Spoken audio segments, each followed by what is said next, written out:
Assalamualaikum warahmatullahi wabarakatuh.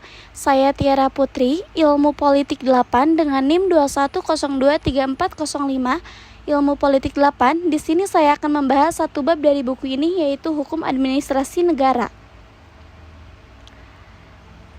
Menurut Utrecht, hukum administrasi negara atau hukum pemerintahan berfungsi menguji hubungan hukum istimewa yang diadakan untuk memungkinkan para pejabat administrasi negara melakukan tugas mereka yang khusus. Dikemukakan bahwa hukum administrasi negara adalah hukum yang mengatur sebagian lapangan pekerjaan administrasi negara, bagian lain lapangan pekerjaan administrasi negara diatur oleh hukum tata negara, hukum privat, dan sebagainya. Jadi, pengertian hukum administrasi negara dan pengertian hukum yang mengatur pekerjaan administrasi negara tidak identik dengan menggunakan teori trias politika dari Montesquieu. Utrecht merumuskan bahwa yang dimaksud dengan administrasi negara adalah gabungan jabatan-jabatan, aparat, administrasi yang di bawah pemerintahan melakukan sebagian pekerjaan pemerintahan. Fungsi administrasi yang tidak ditugaskan kepada badan-badan pengadilan atau badan legislatif. Prajudi Atmosudirjo mendefinisikan hukum administrasi negara sebagai hukum mengenai administrasi negara dan hukum hasil ciptaan administrasi negara. Administrasi negara dalam definisi tersebut mempunyai arti yang luas, yaitu kombinasi antara tata pemerintahan, tata usaha negara, administrasi atau pengurusan rumah tangga negara, pembangunan, dan pengandalian lingkungan. Dan selanjutnya, menurut Prajudi ada 3 arti administrasi negara, yaitu yang ke-1 sebagai aparatur negara, aparatur pemerintah, dan sebagai institusi politik. Yang kedua sebagai fungsi atau sebagai aktivitas melayani pemerintah, yakni sebagai kegiatan pemerintah dan sebagai proses teknik penyelenggaraan undang-undang. Kedudukan dan kewenangan administrasi negara, yaitu pemerintahan atau administrasi negara adalah sebagai subjek hukum atau sebagai pendukung hak dan kewajiban. Sebagai subjek hukum, pemerintahan sebagaimana objek hukum lainnya melakukan berbagai tindakan, baik tindakan nyata maupun tindakan hukum.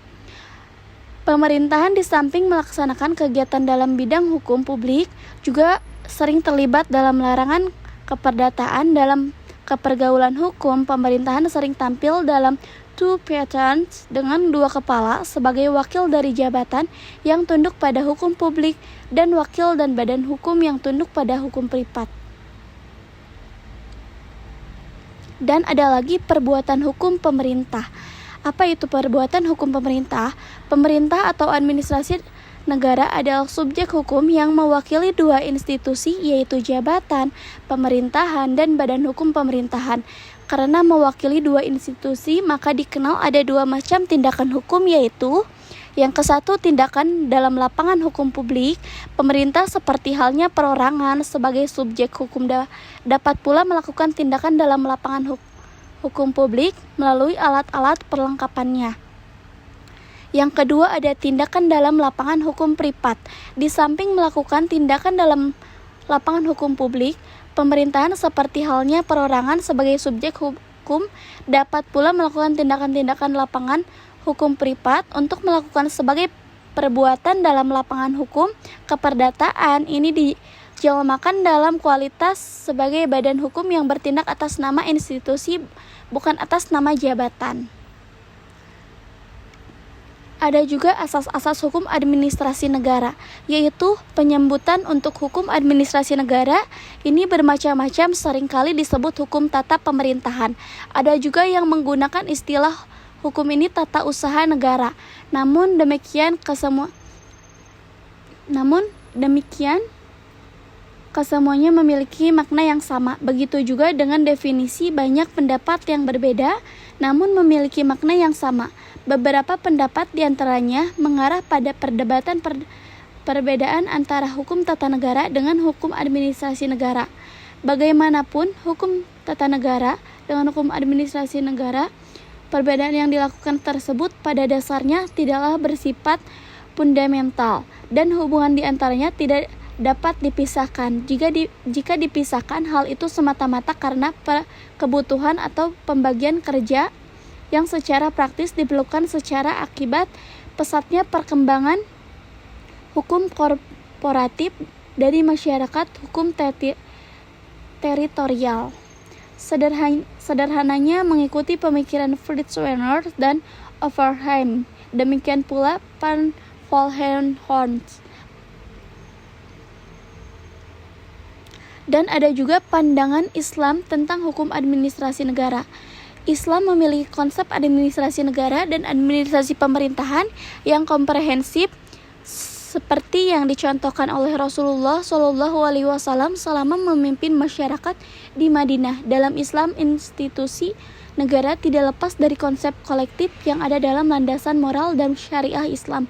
Konsep uhuwah, konsep tausiyah, dan konsep khalifah merupakan landasan pembangunan institusi Islam yang berbentuk negara. Imam Al-Ghazali menyebutkan bahwa agama adalah pondasi atau asas, sementara kekuasaan dalam hal ini negara adalah penjaga pondasi atau asas tadi, sehingga ada hubungan yang saling menguntungkan dan menguatkan.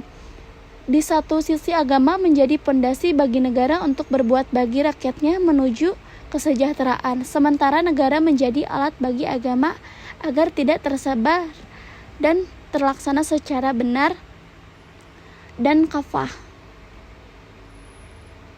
Dan adapun prinsip-prinsip Islam yang mengatur tentang administrasi pemerintahan dengan mengacu pada Al-Quran dan Al-Hadis serta ditambah studi pustaka, dalam kita susun beberapa prinsip dalam Islam yang mengatur tentang administrasi pemerintahan, diantaranya yang kesatu yaitu prinsip hakikat kepemilikan pada Allah Subhanahu wa Ta'ala dan prinsip sumber pengambilan keputusan.